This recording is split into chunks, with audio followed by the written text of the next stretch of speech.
It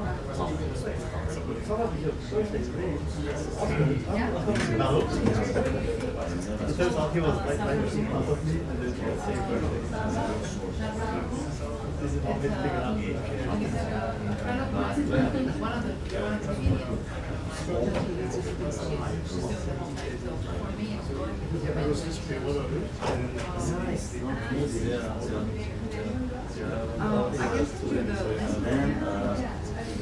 The channel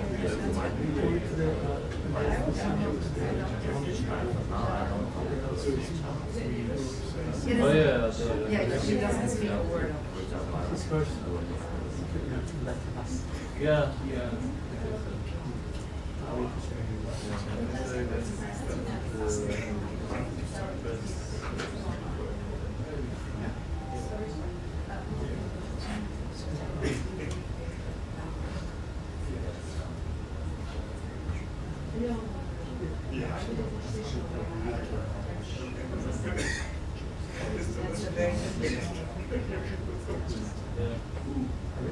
So he taught you French? I mean, I heard of this.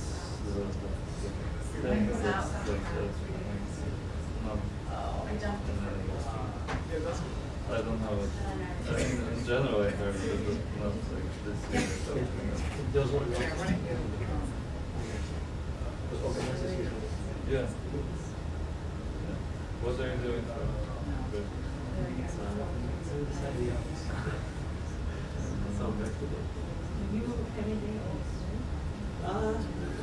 Well, it's Sunday.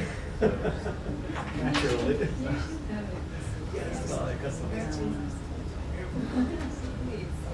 When's yours?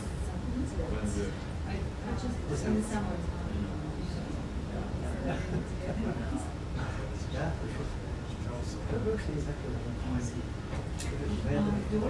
Yeah, I don't know.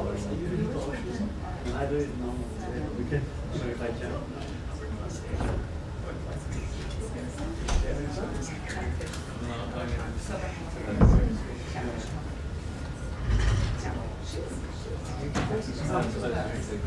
No, I Almost everybody's name in the room, so like Bob Boyles these days. He never. My son seems like. What did you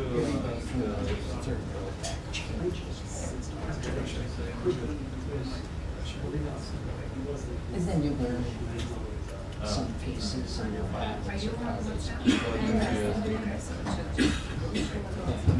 couple names. There's the old Indian reporter, I forget his name at the moment. But he comes in, it used to be every day he came in, he had a bag of fruit and an apple and orange.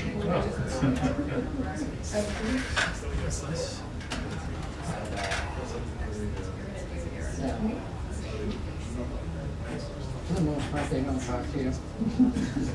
They might say a little, or say a word or two, but beyond that.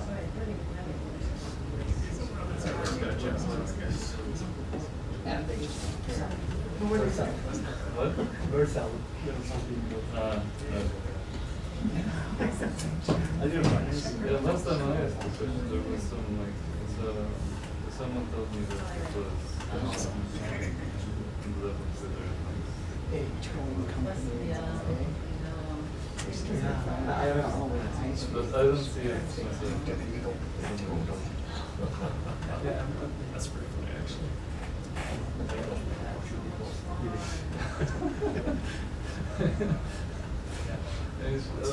What's the next I mean, it's anytime you ask a question, the president knows first, Yeah, and they that's, know that he can't question. There's one section of clarification. That's what we're doing. I just question how we got here. Well, no. That's, I'm not saying things that need to be regulated. Go in there, right? Yeah, I was supposed to do this.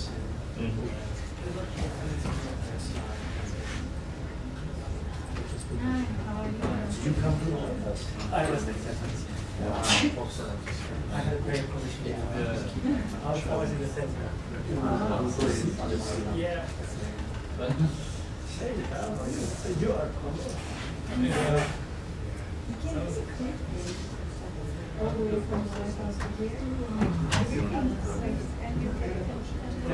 That's right.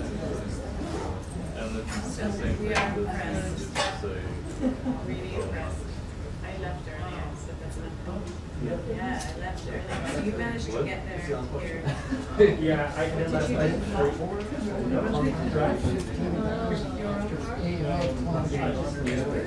I scheduled for Uber. what? And I was like, That's anymore. hey, yeah, Yeah. I figured they'd like my spot over here. I didn't show. What do you think about this? Oh, okay. So it's a seat saying that I'm impressed. It's this organization. Now I know who to go with. You're the one. You'll know how to get in and out. I'm getting to retirement age, I get all kinds of weird ass crap. Yeah, this is Literally, I'm not seeing that. I mean, like, it's What did she say? Syria? Yeah, I think I get targeted more. I think it's My dad and I have the same first and last name, right? So it's like they're besides the spam stuff, I get like a lot of stuff from me, RP, and other retirement organizations that are being like, hey, time to renew your whatever. yeah.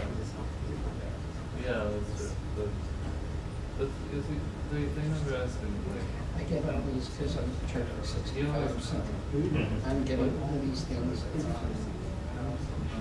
from what's, people, they never, individuals who say, I am a Medicare broker to tell you how to get, you know, picking which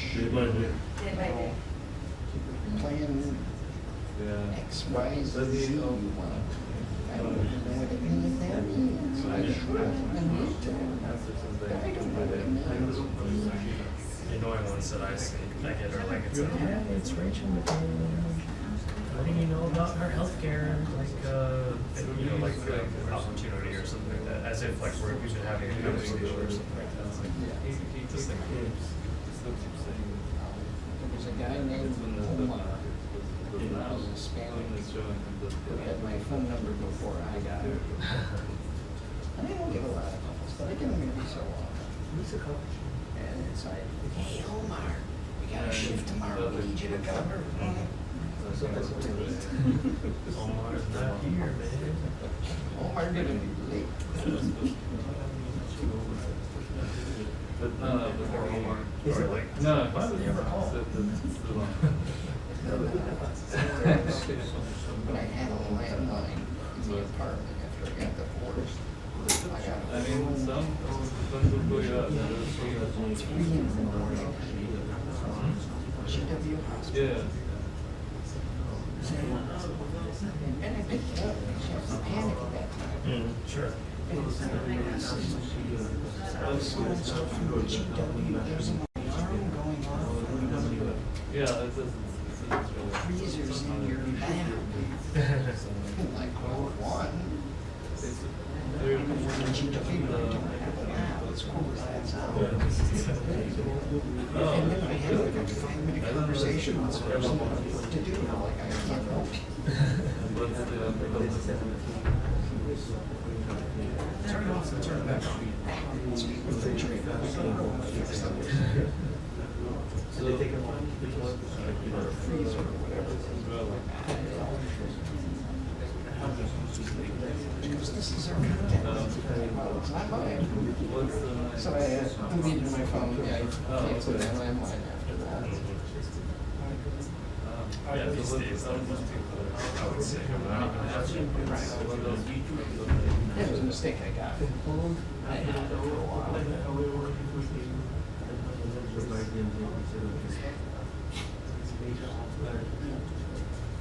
So, What's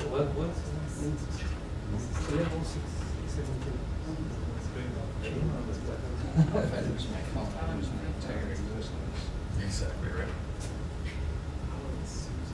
They do installs in English, unfortunately. It's absolutely every password I have is in.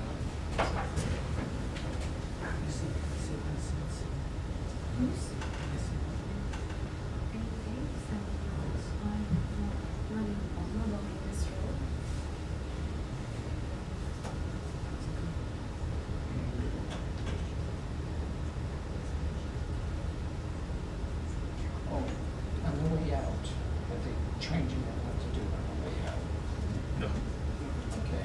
Or when they're leaving for, is that, she'll say thank you, Oh. whatever. What? And then Oh. Matt, the first Oh, one, I mean, Yeah. he'll say thank you, John. But usually once they get, are walking away, Wait, you gotta wait. Like, Yeah. from our category, where it turned everything off. Yeah, sure. And then they get back. You said thank you, he said thank you. No. Yeah, are you owned by, I mean, I was are you able owned to by? get the thing turned off in like 5 seconds. And everything was all. And then they were, so I came back and, you know, they run it in. Yeah. I followed the rules. He said thank you, he said thank you. So, but yeah. And the first thing you should do, naturally audio and then the video. Kill that first one you're gonna, the one that you have to turn on when they walk in. Gotcha. Kill that as soon as they're walking in. Asking the Then same you can turn off the other one and start turning everything on.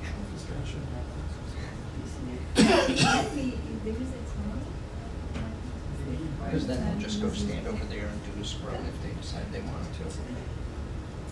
Okay.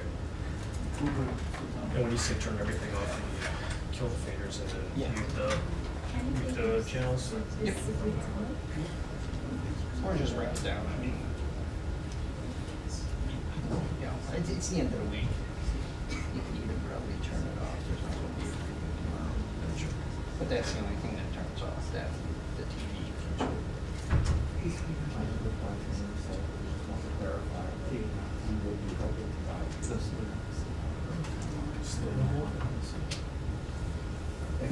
That's still.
Sorrir Heard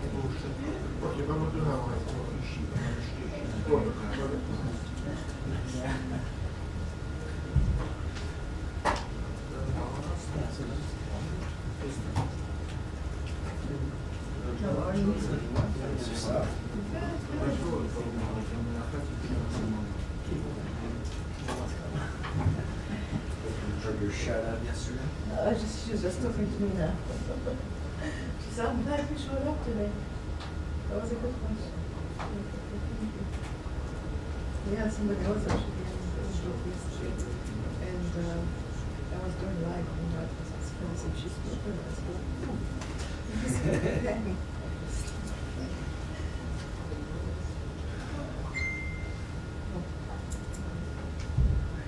It's always when there's a delay in the White House briefing, so we're doing.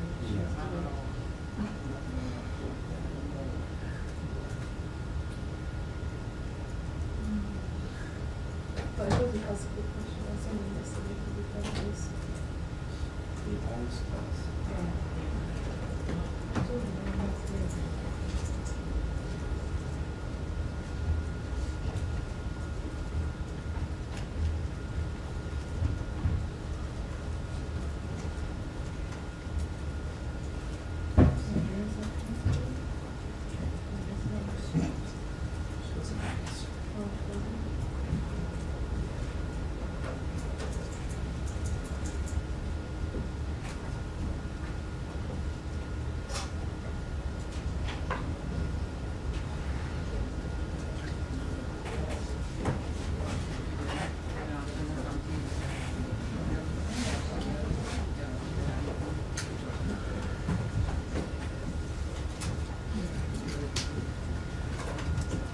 Sean, who do you think is not coming in this row? Al Jazeera? I didn't see that today. Yeah, just, yeah. It should, I didn't tell me they weren't. I haven't seen it. I haven't seen it. They never put me down.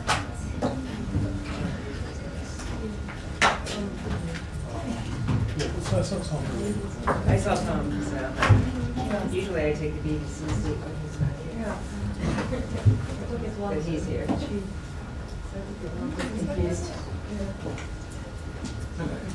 I was gonna take your seat, but I knew you were here. That's like an Al Jazeera. Al Jazeera has English and Arabic, so they can do one or the other. Both of them show up. Huh? And both of them show up. Yeah. It just depends. Yeah, sometimes you have BBC Arabic. No, she Okay. don't. Oh, that's right. Oh, she's there, yeah, okay. Yes. Yeah.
Over here.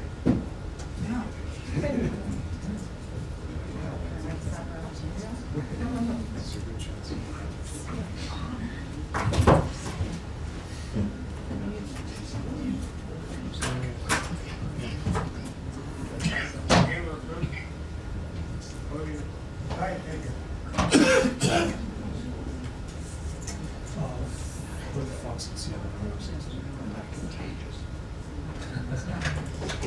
Thank you for letting me know.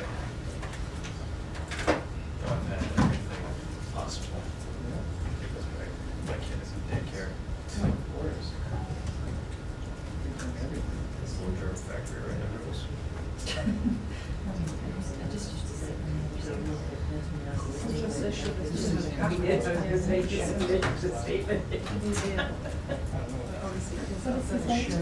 He said we are sorry about what happened. We will investigate. Yeah. He said, how much is it? Yeah, he just said no. I mean, I have it in Arabic, but he just said it now. Actually, no, I have it in English. If you guys want to. We deeply regret that a stray ammunition hit Gaza's Holy Family Church. Every innocent life is lost is a tragedy. We share the grief with the families and the faithful. We are grateful to the Pope Leo for his words of comfort. Israel investigates.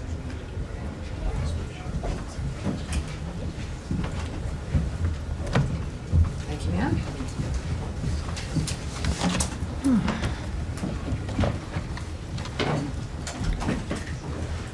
Seems like it was just yesterday that I was here. That's great. Oh my gosh, Nadia is gracing us with her presence. Welcome back from the White House coverage you've been doing. Thank you.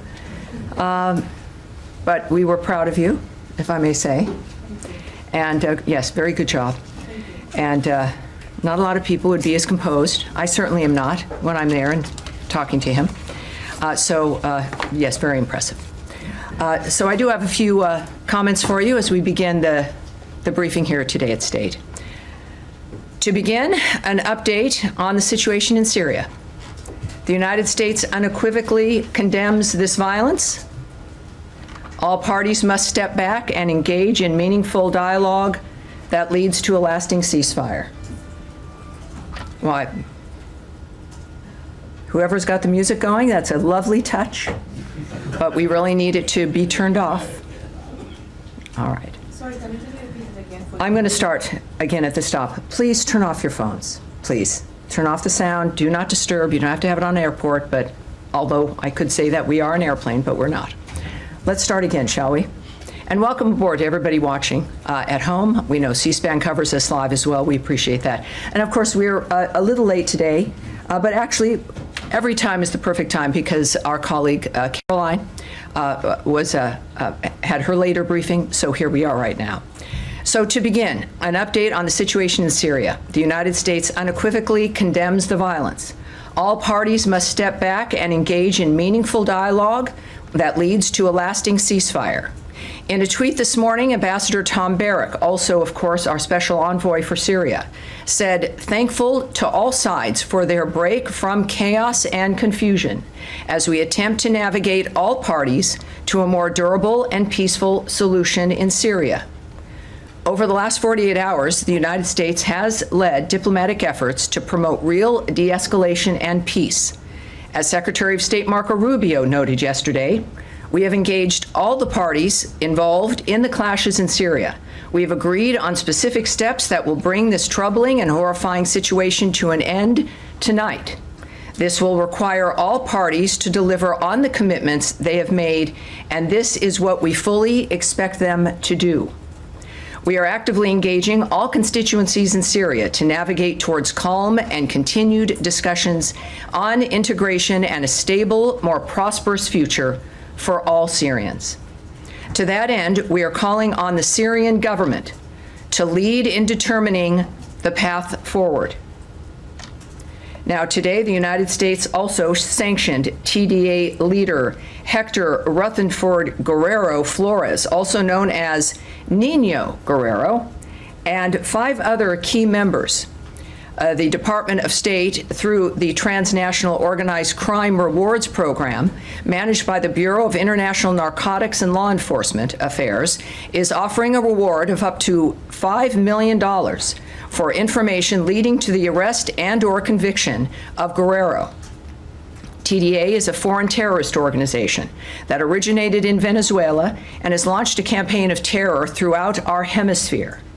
We are determined to protect Americans by eliminating TDA's vicious criminal activities. In addition, yesterday, the United States, the Kingdom of Bahrain, and the United Kingdom marked the UK's ascension to the Comprehensive Security, Integration, and Prosperity Agreement, CCPA. This milestone framework builds on the historic Abraham Accords and is aimed at fostering broader integration in the Middle East, bolstering mutual deterrence against external threats, and expanding cooperation to advance security, stability, and prosperity in the region. And finally, for today's topper, starting today, Secretary Rubio decided to end the ordered departure status for the U.S. Mission Iraq personnel, including personnel at the U.S. Embassy Baghdad and U.S. Consulate General Erbil. Personnel who are temporarily relocated outside of Iraq will begin a gradual return to U.S. Embassy Baghdad and Consulate General Erbil. The State Department's travel advisory for Iraq remains at a level 4, which of course translates to do not travel. We remain strongly committed to advancing our policy priorities in Iraq, strengthening Iraq's sovereignty, advancing U.S. business interests, and engaging with Iraqi leaders and the Iraqi people.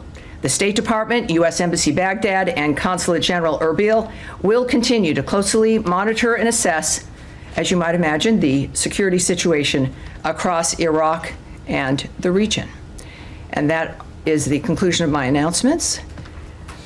And I'm ready to take your questions, and we'll start with the young lady who was in the White House first, so we'll start with Nadia right now. Thank you. I want to follow up with what you said. The president spoke with Prime Minister Netanyahu. He just issued a statement to say he's very sorry about targeting, or not targeting, but by attacking this church. He said it was done by mistake. But the State Department and the White House put a priority on protecting minorities, especially Christians. How can you make sure that Christians in Gaza are protected? We have 3 people dead, including an 88-year-old woman from Ayad family. And to make sure that these people are not actually targeted, but as the Prime Minister said, because there have been many incidents before, Tammy, as you know. They targeted the Russian Orthodox Church before. Yes, well, in this case, of course, it was an accident. I think that the response from Netanyahu is an appropriate start. Of course, we share condolences to the citizens, the civilians' deaths at the Roman Catholic Church. We have asked that Israel investigate the strike still, of course, and ensure that all civilians, including Christian civilians, remain safe. That's one of our, of course, regular asks of everyone as we try to stop war and engage with ceasefires because of the horrible dynamics that exist across the world when this goes on. There's no benefit to this, any kind of military action, no real benefit at all. So Israel did express a deep sorrow over the damage and over any civilian casualties, and the IDF, they do note, is investigating. And of course, for further information, we refer you to the government of Israel. I can tell you, as I think Caroline also noted, that President Trump also spoke to the Prime Minister. And I think it's an understatement to say that he was not happy, that this is, again, the kind of thing that reinforces his commitment to peace around the world. I've spoken with the Secretary today at length on a number of issues. Obviously, everyone is appalled. I can tell you, for those who haven't seen it and for those at home, the Israeli Foreign Ministry has said, Israel expresses deep sorrow over the damage to the Holy Family Church in Gaza City and over any civilian casualty. The IDF is examining the incident, the circumstances of which is still unclear, and the results of the investigation will be published transparently. Israel never targets churches or religious sites and regrets any harm to a religious site or to uninvolved civilians. The IDF has a statement as well. The IDF is aware of reports regarding damage caused to the Holy Family Church in Gaza City and casualties at the scene. The circumstances of the incident are under review. The IDF makes every feasible effort to mitigate harm to civilians and civilian structures, including religious sites, and regrets any damage caused to them. So this is, I think, a good indication of their realizing what the world expects, what we expect, and of course appreciating POTUS's contact as well, which is helpful for all of us. Nadia, one more. Yes, ma'am. Syria. Yesterday, the secretary told us at the Oval Office that the conflict in Sweden is between the Bedouins and the Druze. Do you rule out any involvement of foreign fighters or ISIS fighters in what we have seen, witnessed in the last 3 days, including atrocities against civilians? Well, there will be some continued, obviously, there will need to be some continued investigation of the nature of what's occurred. We saw, of course, the president and the secretary note, both of them, that they've been involved.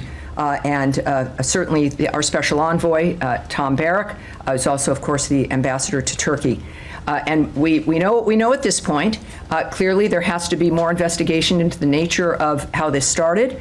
But ultimately, the discussions have created a dynamic where the Syrians have withdrawn. Israel has not continued. That has ceased.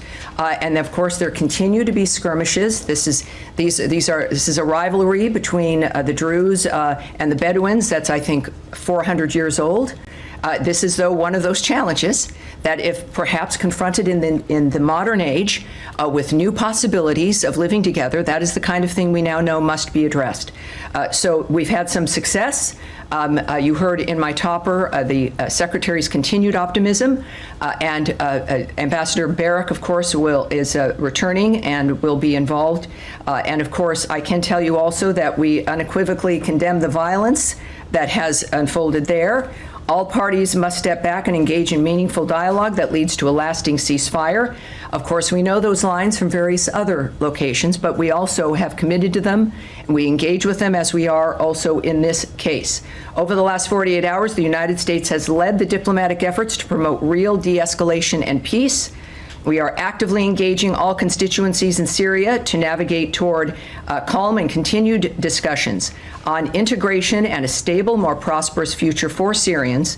And that continues. That has been the mission of Envoy Barrack, and it remains the mission of President Trump and Secretary Rubio. All right. Yes, ma'am. Humaira. Hi, Tammy. I just want to understand, my colleagues asked about this yesterday, but did you guys get to the bottom of the misunderstanding that Secretary Rubio talked about yesterday? We see it in a different wording again today in Ambassador Barrack's tweet or post. Confusion. What was this misunderstanding, and did the U.S. government intervene in a way to assure that this misunderstanding will not happen going forward again?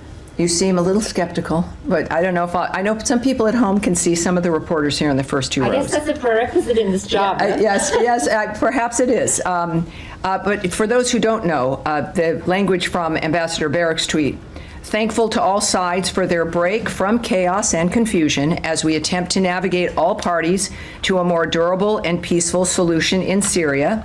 And I noted to you already the language from the Secretary. The confusion, as was conveyed to me and was, I think, generally understood, was this ancient rivalry between the Druze and the Bedouins, and violence ensuing, the Syrians moving to that area to quell and stop that violence, and the Israelis who see that occurring to the Druze community and their concerns, then entered what they assessed was something larger than what, or even not what it was at all. I am not a party to the full discussions or to the details of obviously of all of these groups and nations and what their choices were. But when the Secretary chose and the President chose to use the word miscommunication or misunderstanding, obviously here now from the Ambassador, chaos and confusion. The good news is, the story is, it stopped as within the management of that larger conflict. Again, there's still skirmishes and other issues that, as we've also noted, the Syrian government is going to have to lead. With obviously there'll be other involvements, but lead into this de-escalation and to the stability. So this is a reminder, and you weren't here, but as I noted to one of your colleagues who asked as well yesterday, that This is a region and certainly a nation that has been unstable, which is why we talk about stability, for generations. There have been rivalries for hundreds of years. We are optimistic people. Humans tend to be that. And our effort is to try to bring this together and to stop it. The answer to whether or not there's hope is the fact that there has been a response, that the parties have acquiesced and are dealing with that response, and that we are committed to seeing this problem that emerged, and now we know what to work on to make sure it doesn't happen again. Right. My follow-up to that is related to something that you just said. U.S. is pursuing stability in Syria, as far as I can tell, lifting of the sanctions and... I promise you that's what we're pursuing. Right. Yes. So does it support Israel carrying out these military operations when it deems necessary? I can tell you regarding Israel's intervention and activity is the United States did not support recent Israeli strikes. We are engaging diplomatically with Israel and Syria at the highest levels, both to address the present crisis and reach a lasting agreement between the two sovereign states. President Trump has outlined his clear vision of a prosperous Middle East and stable Syria at peace with itself and its neighbors. Peace among neighbors, including Israel and Syria, is a critical component of this vision. So I won't speak to future conversations or past ones. What we're dealing with now is this particular episode, what was required, and I think we've been very clear about our displeasure. Certainly the president has, and we've worked very quickly to have it stop. All right. Yes. Thank Willie. you, Tammy. Just back to your talk on Syria. You mentioned you condemned... And let's stick with Syria for a bit while we're in it, just so you know, and then we'll continue on, of course. Go ahead. You mentioned that you condemn the violence. Are you specifically talking about the Druze Bedouin all the violence, violence, or also all the violence? Clearly, this started between those two groups, and what we know is that violence erupted. Well, there's a continuing long issue between those two tribes, and then two major nations began to engage. Obviously, we then engaged, and it stopped, and that is, for me, a very, very proud moment. It's a remarkable situation being here at the State Department and here at this podium and taking this job is to be an observer of actions that can be taken that stop what could end up being major global horrible issues. And we continue to work on some. We've been successful on others, but it was a very heartening and wonderful to see the work in that regard. So I think that it's the violence in general that appalls the president, that disturbs the secretary, and it is what we all want, even though we've grown used to it. But it's possible. And if anyone can make it happen, if any country can, it's the United States, and it's the president, and it's Secretary Rubio. All right. Yes, Sean. Can I follow up your answer that you gave to the member said that the United States does not support recent Israeli strikes? Can we say that the United States won? Oh, boy. Yes, I know. It was suddenly the voice of God. Don't want to give you any hints there. That's always my aspiration. Yes, there we go. Just getting back on serious note, you said that the United States opposed the Israeli strikes. Yes. Two parts to that. Was there a message beforehand that Israel should not do this? And now going forward, will the U.S. continue to reject Israeli military? Well, as you know, I won't speculate. I'm not going to comment on what was or was not said prior to the situation that we're dealing with currently, nor will I speculate about every situation is different. I am not going to speculate or guess, none of us should, at what the leaders of our country might do under any other certain circumstance. Well, just also at the beginning, you were talking about how the Syrian government needs to lead a future path, I forget yes. the exact words. But is there a long-term solution? I mean, you mentioned that the United States helped defuse the situation, but this is essentially the Syrian forces leaving part of what is part of Syrian territory. Are you seeing a long-term demilitarization? Is that what the U.S. Well, I know it's about Syria taking the lead in determining the path forward, and so that was a very specific way that it was put. And I can't, I think there's a few people who have an idea of what's possible in what seems to be maybe an impossible situation, but we don't see it that way. And I think that's where new ideas, new solutions can emerge, is when you don't give up to what you think is impossible. So I can't comment on what the strategy would be, what individuals imagine. It is a region that is ancient, and the people are ancient, and it is the modern world, and I think we now provide a chance, our generations do, to have a different kind of path forward. Just one more point on that. All right. I mean, one of the points that Israel is making is that there are jihadists involved in this, and that some of the violence has been against Druze. Is there any concern about linkages potentially between the Syrian government, and is that something that the U.S. has seen? Is that something that the U.S. would? Well, I know that from the beginning, the issue was, of course, working with the new Syrian government on dealing with the problem of ISIS. That's I think, a unifying dynamic. We know that ISIS has been an issue. We know in that region, my goodness, look at what we've been facing with Iran and state sponsors of terrorism, and what we've all experienced for quite some time. So we know that has to be part of which I won't preview anything for you, because I'm not a part of that team, but we know that matters deeply to Envoy Barak, and everyone is clear-eyed about what this is, and yet it won't stop them from trying. But the good news is that the good and the bad news is that we have enough history to know what's solvable, what isn't. I recall before President Trump's first term that this idea of getting rid of ISIS as it was moving around the globe, that it was going to be impossible. It would take 30 years. This is just a giant, horrible thing that we would just have to learn to adapt to, but it could never be crushed.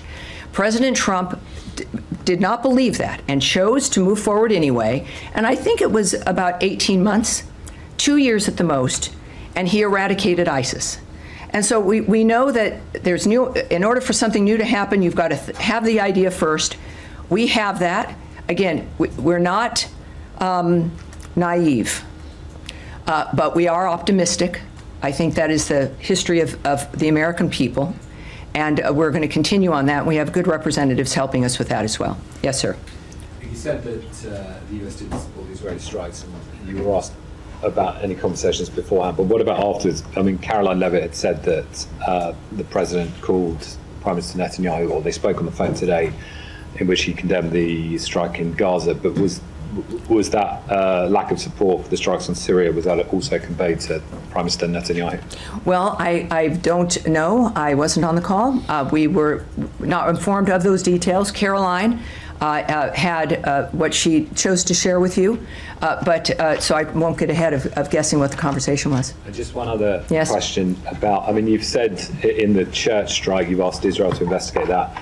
Ambassador Huckabee said yesterday that the US had asked Israel to investigate the death of Saif Musalleh, the Palestinian American who was Yes. killed. And yet, in the same 24-hour period, he tweeted that there was a travesty of justice by in terms of the investigation of Benjamin Netanyahu. He called them the insanity of out-of-control prosecutors. So I'm just trying to understand how a system that appears that you don't have faith in over the investigation of Mr. Netanyahu is good enough to investigate the deaths of Palestinians. Well, I would not want to characterize the ambassador's comments, but they were his remarks. If you want him to elaborate on those, you can. What I speak to here is the mission and the statement and the actions that the State Department and the President of the United States has taken and that the government is taking. And not just these two issues, but our overall view and vision of what's going to be important in the world and how we react to it. So I'm not going to characterize or place the ambassador's comments in any kind of context. That was his retweet of the president. Yeah. Well, it's not where I'm going to go. It's not what we're discussing today. Right. All right. Yes, Michelle. I have a different topic. Well, do we have any more Syria? All right, we'll come back. So, Michelle, you'll be the start of that? Yes, sir. Yeah, thank you so much, Tony. On the path forward and also the long-term solution, which Sean asked you, do you believe that the only path forward in Syria is that the all constituency or the minority group is to integrate with a centralized government? Or have the recent escalation, changed your view? And do you think that federalism or some sorts of autonomy is a viable solution for the current situation in Syria? Well, part of starting something like this so new is I don't think it's really ever happened before. is looking at the nature of what works and what doesn't. Clearly, the people of Syria view themselves as Syrians. That is part of, I know, what was discussed earlier, the nature of how you're going to have a government like that for that nation be able to represent and include everyone. The issue was including them. Of course, every government is going to be, and should be, the decision, how it's formed, the nature of what it represents, should be the decision of the people of that country. But you've got to have a chance to start with the very basics, which is stability, infrastructure, some modicum of peace that you can rely on. And we expect, again, there's been instability. So the stability part, you work on and you assess it as it continues, and then you see what needs to be addressed. And that's what we're helping with. So it clearly is going to be up to the Syrian people. But the way that it would work is that because we've seen the history of when everyone is not included, of what can happen. But that is, again, this is where the negotiators, those who are wise enough to be envoys, who delve into this, which is the hardest work in the world, we'll leave that to people like Ambassador Barak and President Trump and Secretary Rubio. Yeah, help me if I'm understanding you correctly.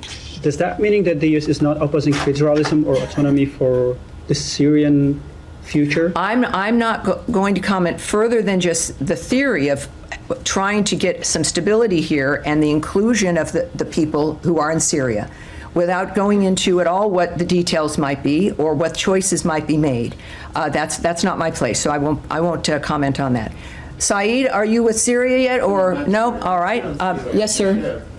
Yes, thank you, Madam Bruce. Ahmad Shahidov. My question is about the very most discussed topic in South Caucasus. There is an ongoing discussion in South Caucasus about the opening of Zengezur corridor between Armenia and Azerbaijan, and many believe. All right, so we'll stick with Syria for the moment, and I'll come back to you. I know that's a large issue, but we will do that. Oh yes, there we go, right there in the middle. Yeah, thank you, Tommy. It's still about Syria. So, how the Secretary is happy or convinced that the Syrian government is the right one at the moment for Syria, looking at what's happening with the Israeli and the Druids? Well, again, I would just caution in any dynamic that is this fluid and changing, where it's new, it's the kind of new idea and commitment brought by the United States and President Trump. I would caution to not see something that occurs that has been by our government characterized as a mistake or a mischaracterization or a misunderstanding in the midst of something that is also part of a 400-year-old tribal conflict. But the story is, it was stopped. We were able to stop it. We know that it's not going to be utopia the moment we all agree, let's do this. And then it happens. It's the idea, and then it's the implementation of that idea. And that is the commitment of Ambassador Barak and, of course, of our leadership. So I would say that the issue is whether or not there would have been a response to this, whether or not there are relationships and partnerships that would listen to each other. And it occurred. Obviously, there's more work to do, but it's worth doing. And I think that's our approach. Yeah, follow up only. And if I may, Tommy, thank you. And how concerned is the Secretary that this clashes, let's strike, that the Israeli had in Damascus may jeopardize the peace, the potential peace deal between Israel and Gaza? Well, this is a whole region that has, it's ancient, the beginning of time, with clashes throughout and with miraculous governments throughout, just like the rest of human history. We're looking at this clearly. There's Ambassador Barak. We have a very specific conversation going on about Gaza and Israel's situation. Certainly, we have Russia, Ukraine, and other aspects where there's new peace deals, new ceasefires that we also discuss. But let's not conflate all of them. There are different situations with different triggers, different dynamics. And that's why we look at each one differently, and we're working on each one with a different goal that is particular to that situation. All right, now, so we will go, let's go to Michelle. We'll go to. the rescission package, because All it right. includes a lot of money for the United Nations. I'm wondering if it's going to affect UNHCR's efforts to resettle Syrians back into Syria, which they call this a historic moment to do that. And I also wonder, there's big cuts in peacekeeping, and it includes some language that is critical of the peacekeeping mission in Congo. Yet the peace deal that you guys negotiated relies on the UN peacekeeping operation in Eastern Congo to help implement it. So I wonder if you've changed your mind. Well, of course, that's a dynamic regarding the White House and the bill regarding the budget, et cetera, the rescission bill, for sure. At the same time, and I knew, a little birdie told me that a lot of journalists were meeting and had a briefing on the issue of the UNHCR, Yes. right? And I don't have that answer for you yet. I want one for you. I'm not going, we're not, it's literally, I need to find the answer to the details of that. We're going to take that back and get that for you. And since there are others interested in that as well, we'll make sure others receive it if you want to contact us with that information. Regarding comments made in a bill, the nature of certain cuts, each situation is very unique and different. As we've, of course, as you know, we've just completed essentially a several month-long reorganization and some cuts regarding how foreign aid is applied and implemented and distributed. I would just repeat that even though there are cuts and we are looking at reforming certain dynamics, it doesn't mean that our efforts will stop. It doesn't mean because something looks different that it's going away. It might be handled differently, but I can't speak to the specifics that you mentioned, but what I do know that what matters to the Secretary and what we've expressed regarding that region and the work we're doing there is that what we need to have done will get done and will be funded and we'll move forward with it. All right. Yes.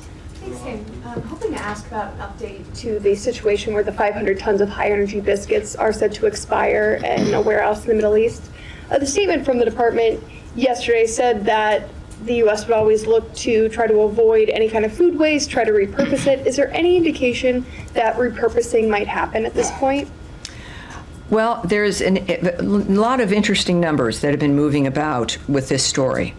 There's some basic responses I can give you, including the fact that if something is expired, we will destroy it. It's a matter of whether or not it's safe to distribute.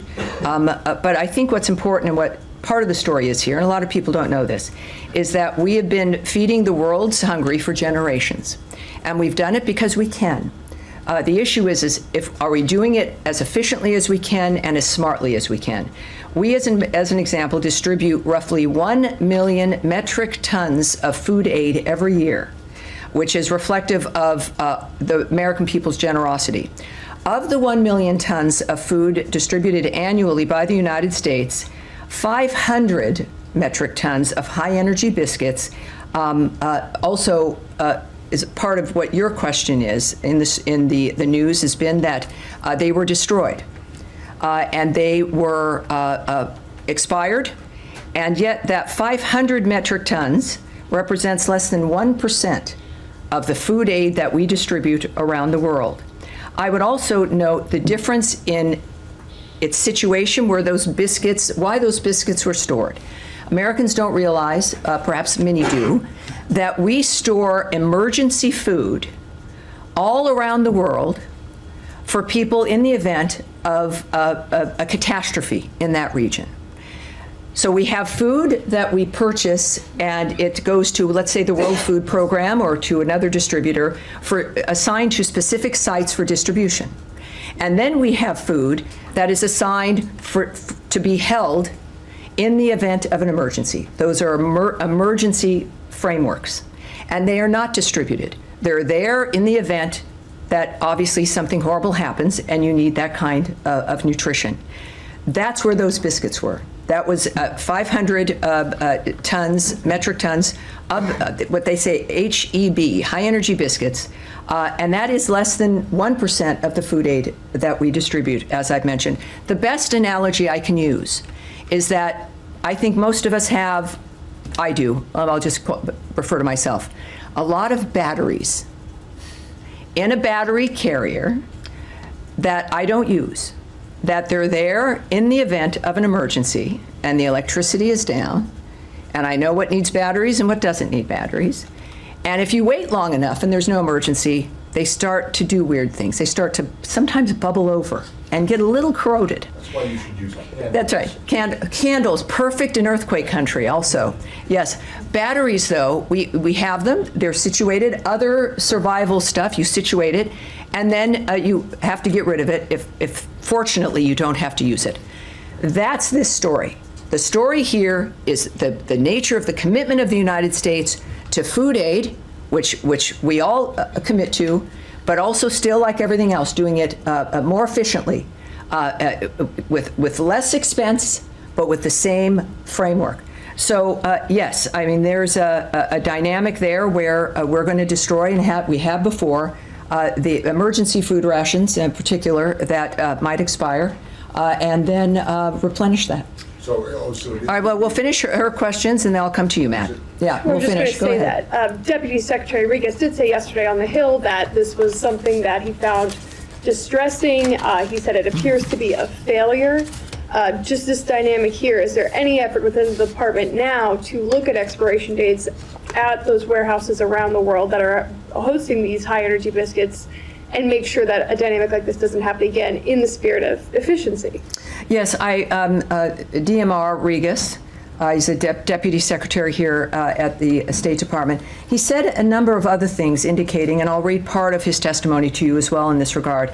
He said, we're still the biggest giver of aid anywhere in the world by far. So this is a media account, so I'd want to look into, forgive me if I don't take everything in the media that's reported as 100% factual, but I do want to find out what happened here and get to the ground truth. So the fact is that what I've described to you is the case. The numbers that are being reported are wildly incorrect. Without the context of what the food is there for. It is, considering the nature of the situation, I would say that this, if the implication there was that this was due to the USAID action or a pause or something, I would say that that is incorrect. But the deputy, I think, noted the fact that there's a number of things that can affect this, and I've described some of them to you.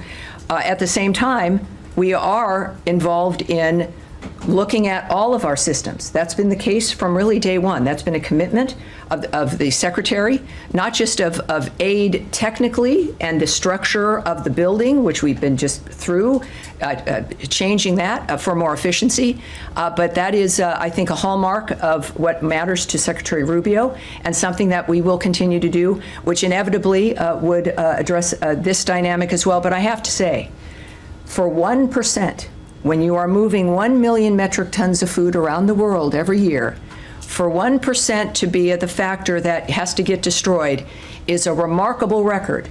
And if there is a suggestion that we're not doing it right or we're not doing enough, it is fair to say that we will not be lectured about the issue of food aid or what we do for the rest of the world, being the world's largest supporter of people with food and other aid.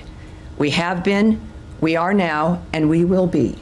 All right. So, Tammy, yeah. Yes, Matt. Sorry. Oh, don't be sorry. You're never really sorry. Go ahead. Well, maybe. It's all right. Maybe not.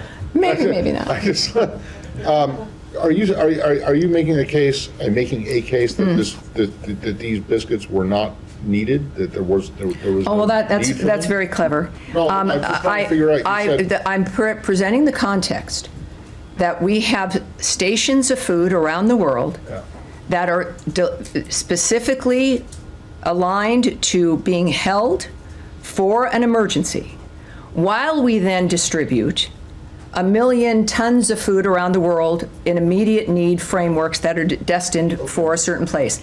It would, and then that gets replenished.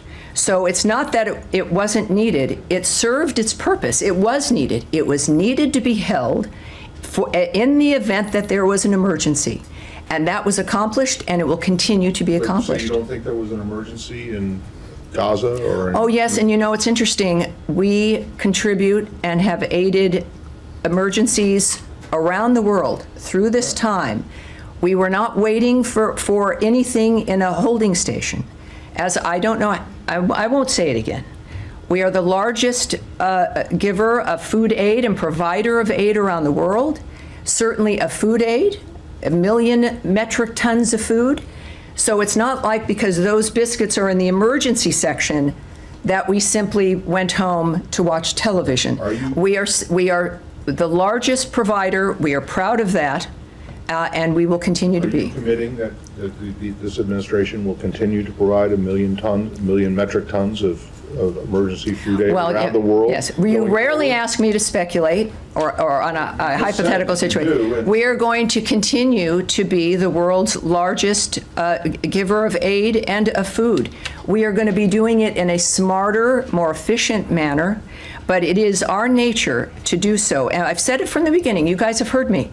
Yes, things are changing. They look different. But we are still in the foreign aid business, and we're going to be better about it. I think that's pretty clear. Saeed, you've been very patient, sir. I think you're actually related to this topic in a way. Yesterday, Tom Fletcher, the UN Emergency Relief Coordinator, and Catherine Russell, the Executive Director of UNICEF, they basically told the UN Security Council, they painted a horrific picture of how children are suffering in Gaza. They're saying that the war is going on, but the children are bearing the brunt of it. There's about 17,000 kids have been killed since the beginning of the war. They spoke of no water or no clean water. They spoke of waterborne diseases because it's not clean and so on. No fuel. The hospitals are not working. Saeed, we know. War is horrible. We know. Yeah, we know. And she said that, like on daily basis, 28 kids get killed, since October 7 until now on average. Yes, it's horrible. It's horrible. He has a question, though. We'll get to it right now, I trust. My question to you. Yes. Is the United States government happy with the level of aid that is going on, the level of water that is going on, the level of fuel that is going in? All right. And or are we likely to see some changes that will yes, I understand. The lives of kids? Saeed, in every war, in every conflict that is going on this day, someone is suffering, someone is being killed, a child is suffering, a child is dying. We've seen the images. That is one of the issues we talked yesterday about the immediacy of media. We now see those images. I remember growing up and we were shocked that we could see some of the footage of the combat in Vietnam. That was a turning point I was a child, I had no idea. My mother was appalled. And things now, you get it on your phone in a moment. We know the suffering. I have this conversation with you, Saeed, every time I see you. We're both, I understand your concern. I've committed my time in this season to address that as well, as have everyone else in this building, as have Americans. We're proud of being Americans because of what we've been able to accomplish for the world. What I can say is that it is, I think you used the word happy. Of course we're not happy. Who's happy with these developments? It's war. It is, while it is common, it is unnatural. It's an obscene display of what humans are capable of. And that is why we work to stop it. And the people who aren't stopping it are Hamas. So when you think about why this continues in the Gaza Strip and organizations who have condemning the Gaza Humanitarian Foundation and their delivery of over 70 million meals at this point, the fact is there is one group responsible, and that's Hamas. They are still holding dead bodies. They're still holding live people. They are still murdering people. So if the onus is on us trying to move through that obscene environment, and we do what we can, which will never be enough. Saeed, I don't know if it's because you want me to repeat this or if you forget what I say. It is worth repeating sometimes. That we understand this, and it's why we do what we do. It is why the president is passionate, why the secretary is passionate, and why I stand at this podium and why all of you are in this room, because we don't like much of what we see. We have successes sometimes, but of course it's not good enough. And it won't be, because the only time children will have exactly what they need is when Hamas is gone, when the terrorists are not controlling a swath of land, and when peace is generated by a government that its people have chosen and is not based in the inhumane slaughter of people. Yes, sir. All right, so you, yes, you, sir, and then we'll go. Right. Thank you very much. I have two quick questions.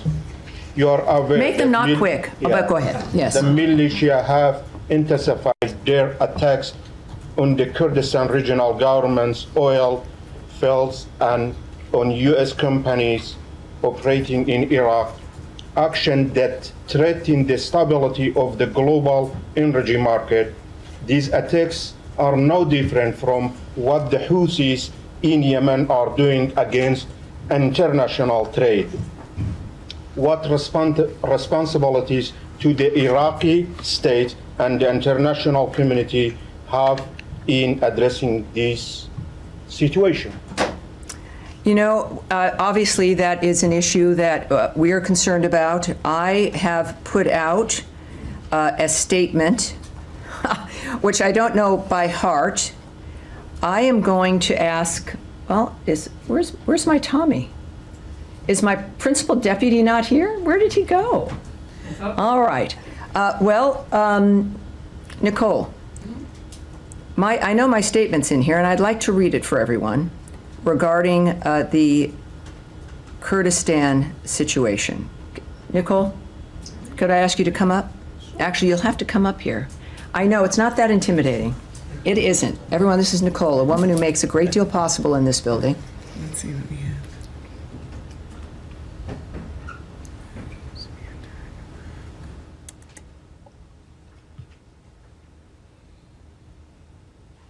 She does this for me all the time. And if I can't find it there, I'll pull it up. Yeah. I'll pull it up for you and give it to you in just a second. All right, great. So we'll get that. We're concerned enough, obviously, to where I issued a statement on the attack, essentially, in Kurdistan. And I do want, because I wasn't able to answer it yesterday, and I do want to get that to you. So I'm going to come back to that. Did you have a second question, sir? Second question, on Friday in the Kurdistan regional government, some PKK members surrendered their weapons as a goodwill gesture in support of the peace process in the Turkey. Yes. What is your position on so this? We're aware of the videos of the members of the PKK, which is the Kurdistan Workers' Party, burning their weapons in a public ceremony, as we know. So that's very important. They wanted people to see them actually doing it. That was in northern Iraq last Friday. We consider the PKK a foreign terrorist organization. So any move to lay down arms and remove that threat is a welcome step. And of course, we know that the SDF remains a great partner in the fight against ISIS. And now it's time for them to integrate into, is this the same, hold on. Well, this is moving more back into Syria, so we're gonna wait on that, and I think you found my statement on the other issue. Thank you, ma'am. I appreciate that. I didn't used to have to do this when I was 20. Many of you have to do this. The United States strongly condemns the drone attacks that have been targeting oil fields in the Iraqi Kurdistan region since July 14th. These attacks imperil Iraq's stability and economic future. The government of Iraq has a duty to protect its territory and all of its citizens. These strikes target international companies that are working with Iraq to invest in Iraq's future. The United States remains committed to our partners across Iraq who are working to build a stable, federal, and sovereign state. All right. Yes, go ahead, Eric. Thank you, Tammy. Two questions. We saw Secretary Rubio's very important meeting with Foreign Minister of China, Wang Yi, last Friday in Malaysia. Secretary Rubio said it was very constructive.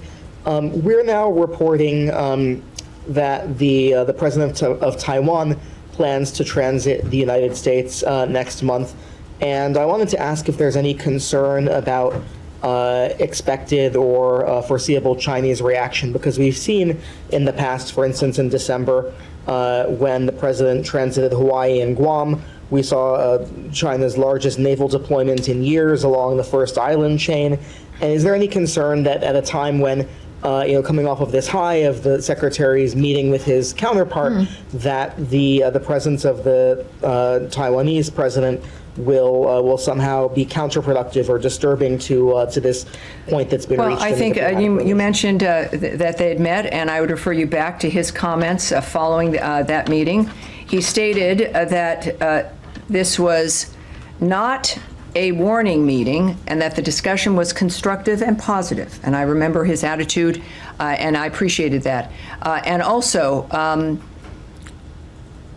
he noted, I want to reiterate that transits by the Taiwan president are fully consistent with our longstanding policy and practice. I don't want to necessarily attach that to the secretary. I'm not sure that that's what he said, but that is the case. I would also say that transits of the United States by high-level Taiwan officials, including presidents, are again in line with past practice and fully consistent with our longstanding policy, and such transits are undertaken with consideration for the safety, comfort, convenience, and dignity of the passenger. All right. Sorry, all right. Yes, go ahead. Tammy. All right. But I'll be back to you in one moment. Speaking to Ukraine, if I may, your colleague at the White House spoke to the president's expectations following his 50 days deadline. My question is about Russia's reaction in these 3 days. There's no sign of any different, behavior. Instead, they did, issue a nuclear threat. They questioned president's motives. And Russian foreign minister today said that we are not accepting any threats. So what makes the president, the administration, believe that next 47 days will be any different? Well, I can't read their mind. And, I won't begin to try to think of what they might be thinking. I don't know what I'm going to be thinking tomorrow. You never know. But what I can say is that obviously they've expressed their displeasure with how things have been so far, which in part led to this new structure that we're looking at, including the 50 days. Regarding any kind of nuclear commentary or preemptive strikes, et cetera, let's just say that rhetoric does not improve regional security. And of course, as President Trump has said, the word nuclear should not be treated casually. And we have seen these kinds of reckless and unhelpful statements before. So it's not something I can preview for you regarding what might happen or might not happen. But the good news is that the world knows the nature and the attitude and the values of President Trump and the Secretary and of the American government. And we also, of course, remain committed, as we have, to Ukraine and to ending that situation peacefully, hopefully through diplomacy, as the president has been committed to. I'll go right back. On that line, last week, this day, the secretary met with Lavrov, and he signaled, quote unquote, new, different approach from Russia. The fact the president moved forward with his own deadline, does that mean that you guys have rejected what Lavrov after? I can't speak to that. I can't address that at all. But I would caution again, drawing conclusions because of what someone else may have said or if a phone call happened. These are very deliberate individuals, the men and women making decisions, engaging in these things. We know what's at stake. We know why they're doing it. It's about life and death and who's alive today, who might not be tomorrow. They're aware of everything, and the choices they'll make will be the right choices. And we'll go right back to Eric here for his last question. Thank you, Tammy. On the same topic of Ukraine, we've seen the president earlier this week. He had Secretary General of NATO in the Oval Office.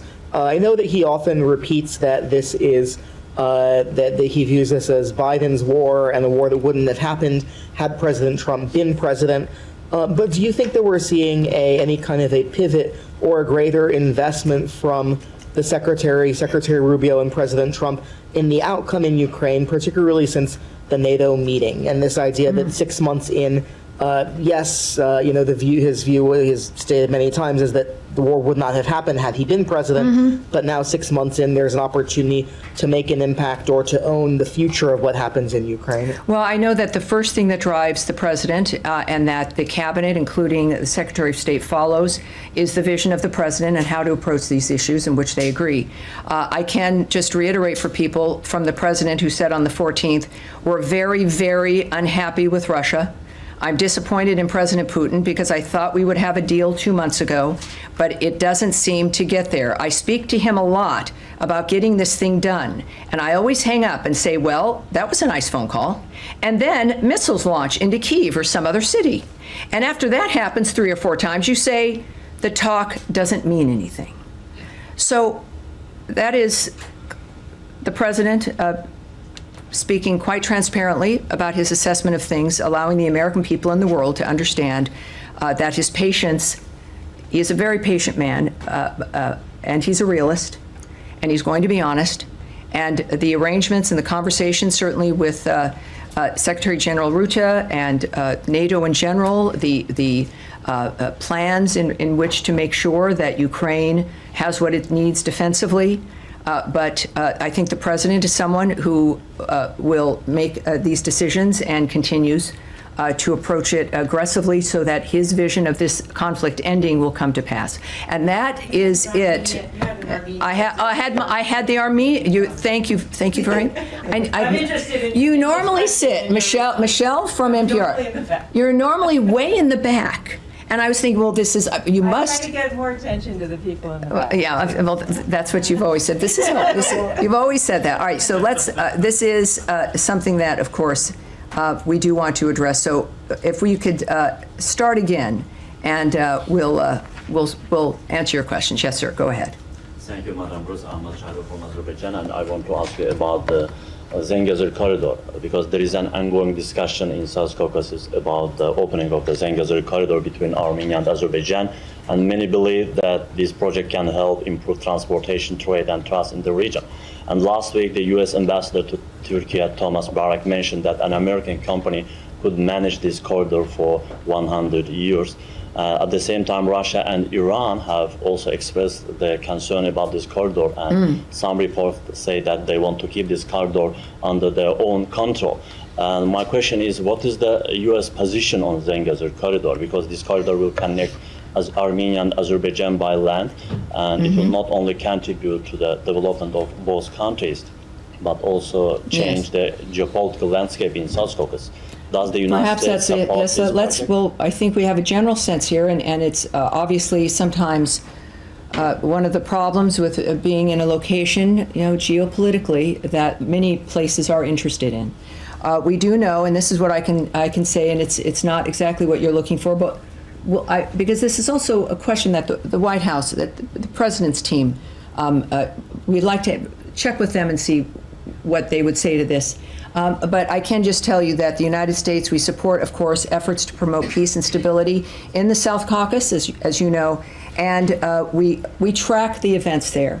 We are watching. We clearly, it's something we are addressing. But I want to get something more for you than that, and we will indeed. So thank you all very much. I appreciate it. That's it. Thank you, everyone. I'll see you next week. Thank you very much. Have a great day.